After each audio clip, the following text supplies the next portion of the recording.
మరియు యెహోవా మోషేతో ఇట్లనెను, ఫరో మీదికిని ఐగుప్తు మీదికిని ఇంకొక తెగులును రప్పించెదను.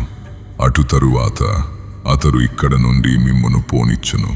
అతడు మిమ్మును పోనిచ్చునప్పుడు ఇక్కడ నుండి మిమ్మును బొత్తిగా వెళ్ళగొట్టును.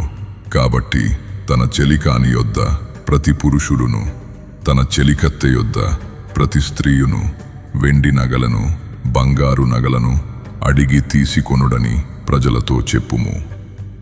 యెహోవా ప్రజల ఎడల ఐగుప్తీయులకు కటాక్షము కలుగజేసెను.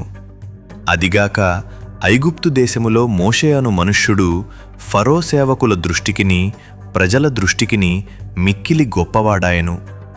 మోషే ఫరోతో ఇట్లనెను, యెహోవా సెలవిచ్చినదేమనగా, మధ్యరాత్రి నేను ఐగుప్తు దేశములోనికి బయలువెళ్ళెదను.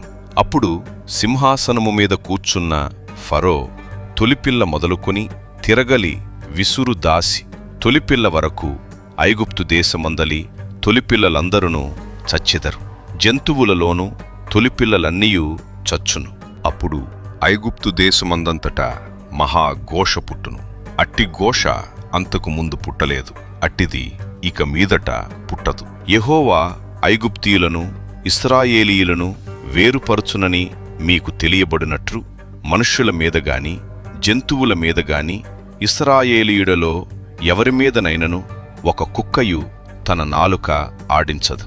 అప్పుడు నీ సేవకులైన వీరందరూ నా యొద్దకు వచ్చి నాకు నమస్కారము చేసి, నీవును నిన్ను ఆశ్రయించియున్న ఈ ప్రజలందరూ బయలువెళ్ళుడని చెప్పుదురు.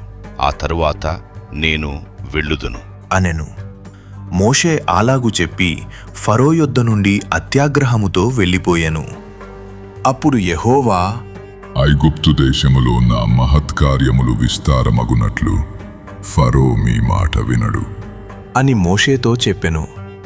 మోషే అహరోనులు ఫరో ఎదుట ఈ మహత్కార్యములను చేసిరి. అయినను యెహోవా ఫరో హృదయమును కఠినపరపగా అతడు తన దేశములో నుండి ఇశ్రాయేలీయులను పోనీయడాయెను.